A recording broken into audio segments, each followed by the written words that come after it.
Hello, my name is Hal Thomas, and this series is called Teaching Singing, Observation and Practice, and we're here in my studio in Cincinnati. This fourth episode concerns that first lesson you give to a student, and frankly it gave me a few turns in figuring out how to approach this. We may run a bit long today, so take your bathroom break now and then make some popcorn. Today we'll talk about teaching a female student. First lessons for the males we'll talk about later. This young lady is Sam McDaniel. She's a regular student of mine and also works for me. She's one of my gnomes. And she's agreed to pretend to be a beginning student today for a few quick parts of this demo. You're expecting at this point I'm going to discuss planning the lesson. Well, I am, but maybe not in a way you'd imagine. Every first lesson is different. A doctor once told me that all deliveries are different, you just want each one to end up with a baby. So you can plan for the lesson, what you want to accomplish for the new student. But planning for the student herself? Nope. To one degree or another, you have to wing it. You have to carefully read the student, her nervousness, her sensitivity, her attitude. All of it as you're working with her. Observe like crazy. You're going to learn a lot from her. Now, you'll need an internal script, a rather concise stack of goals you'll use to help her start lessons successfully. And always assume this is the first of many lessons, and that what you do today will help her lay a good foundation for progress in her singing. My internal script is pretty simple. Be friendly and professional all the time. Continually gather information. Listen to her sing something without negative judging or comments. Feel free, of course, to react positively to anything she does. Good tone, musicality, introduce vocal production fundamentals, address possible special concerns, and advise her to practice every day, or the hounds of hell will follow her to the ends of the earth. Kiwi. I'm kidding, of course. There's actually a scarier threat I use to encourage practice. If you don't practice every day, the ghost of my mother will hover over your bed at night in shame, shaking a finger at you.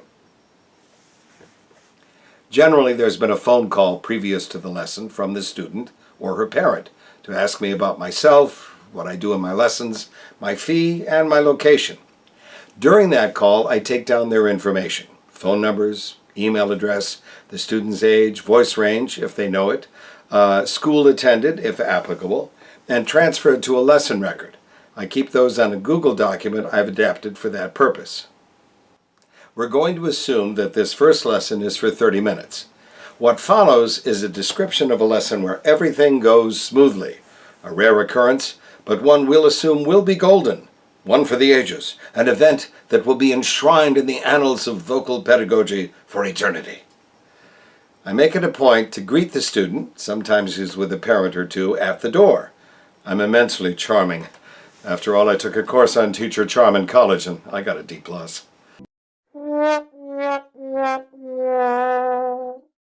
I invite them in, ask them to sit, offer them some refreshment, usually water for the student, and we review a bit of her basic information. This is to make sure that I accurately recorded the info I got on the phone. But I've observed that this informational review has another benefit. She's sitting, she's physically comfortable, and she's answering easily and correctly questions about stuff she already knows. In other words, she's unconsciously helping herself to a more relaxed, confident start. I prepared 2 handouts for the first lesson. A one-page biography reviewing my education, experience, and teaching philosophy. Sad when you can get your whole life on just one page. This one's generally for the parents. And a one-page list of breathing exercises. I always tell the student she can read the papers later. My history can wait, and we'll be doing some of the breath exercises in the lesson itself. I begin with her singing to get a preliminary impression of range, tone, articulation, natural ability. I could give her a few simple patterns at different pitch levels, but usually first I ask her if she knows Amazing Grace, or Yankee Doodle, or a familiar Disney song, a song she may have brought with her from a show she's in, or a chorus solo. I never ask the student to prepare a song before the lesson or to come warmed up. I have her sing just a phrase or two at different pitch levels to get a general idea of the range we have to work with. All I cover in breathing here is to ask her to take a slow breath for each repeated phrase. I've mentioned piano proficiency in an earlier episode. Here's where being able to transpose comes in handy. I'm going to start fairly high, all right? Here we go.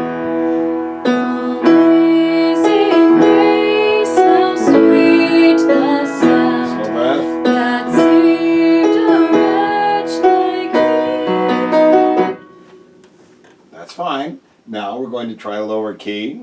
Here we go. Let's see. There. Here we go. Why don't you just sing it on Lou? All right? Here we go.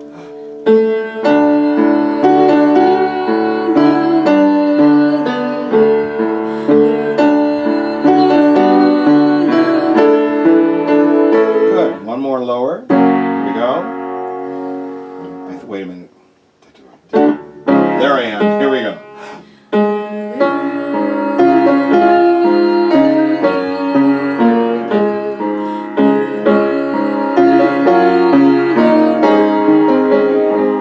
That's the idea. This will give me an idea of her average range. Remember, this range will be demonstrated under the gun due to nerves. The production of difficult notes here will usually improve later in the lesson. Now it's time to introduce technique, posture, and breath, using the first two exercises I've printed on that breath sheet.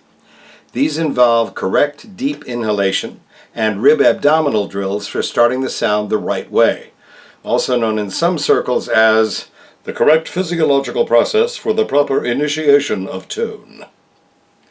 We're wind instruments, and the music we produce begins with the breath, how we acquire the air, and how we let it go. For these breathing exercises, I'm careful not to insist on fantastic execution or else. A few trials is enough. I wanted to get the procedures understood and started, not finalized. Now we apply the breath work to vocalese. Vocalese. Vocal exercises that are not songs, but basically training patterns for drills for support, strength, resonance, register identification, and control. Am I speaking too rapidly for those who are taking notes? Because here's where the arguments from some other voice teachers out there will begin. We'll address them another time, in another episode. I write the vocalese drills out for the student on manuscript paper, a copy for them and a copy for me as we go. Using the breathing procedures I first introduced, and this gives me a chance to reinforce them right away, I have her do a series of descending patterns over a limited compass. No extremes in this first lesson. These patterns are usually descending scales performed with a lip trill, or humming, tongue trill, sustained voice consonants. They also work well. So take a slow breath. The main thing is just don't breathe quickly right now. We're just trying this out. Pull the air into the ribs, rib flex to begin.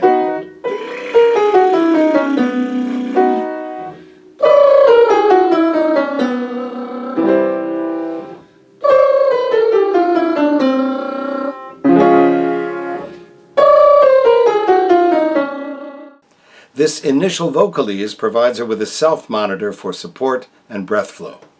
Here, and don't be afraid to mention it, she'll find the notes that were hard to produce in the Amazing Grace part of the lesson are now a bit easier.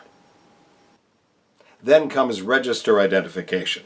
Of course, I'll first ask her if she knows what head voice and chest voice are. If she doesn't, I help her explore those sounds in speech before teaching her the specific vocalese. Can you say, whoo, Woo! woo? Woo! That's the sound we're going to use. If you remember those rib flexes we did at the start of the lesson, we use 5 of them. Woo, woo, woo, woo, woo. Here we go.